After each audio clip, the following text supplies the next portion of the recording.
Hello and welcome to PGurus channel. I'm your host Sri Iyer. Musings.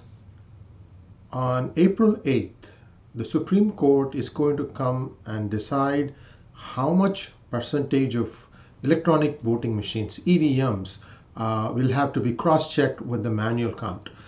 Just for a quick background, all the electronic voting machines in the 2019 Lok Sabha polls are going to have a printer attachment called VVPAT. It's going to be a printer attachment so that you, the voter, can see to whom you have cast your vote, and whoever you pick, that will show up on a paper receipt that you can see drop into a box. You'll not be able to touch it, but at least you can see clearly that, for example, if you cast your vote to a bucket sign, you will see the bucket being selected when the vote paper goes into the box. And then these boxes are stored away. They are identified with the EVM so that in case of a recount, you can manually count it and you can electronically verify it, and the two must match.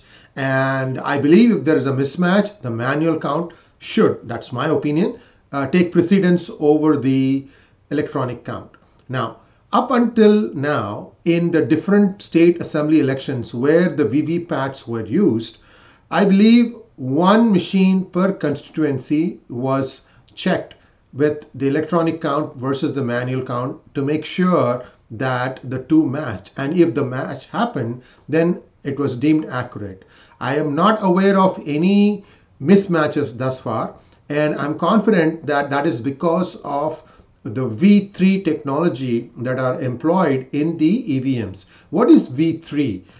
This is just a history of EVMs. If you will bear with me for 10 seconds, I'll tell you what it is. EVMs, there are three versions, V1, V2, and V3. Now, the V3 version has technology wherein the firmware is run from a read-only memory. In other words, the firmware cannot be modified. Because the firmware cannot be modified, therefore, the program that runs on the terminal cannot be modified. And as long as all these EVM machines have all the other ports turned off, Bluetooth, Wi-Fi, you name it, there is no way to tinker with the count.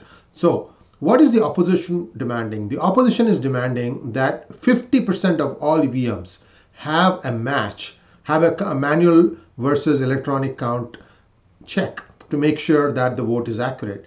Now, where do you draw the number? 1 per constituency or 50%, which is 1 in 2.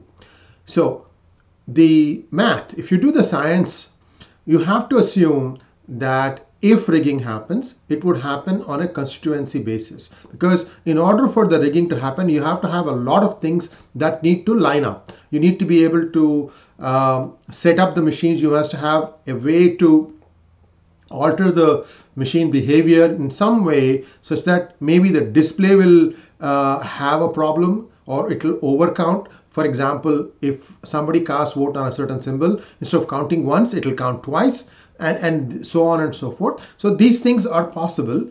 I mean, that's how somebody would try to rig the machines. But is 1 per constituency too low?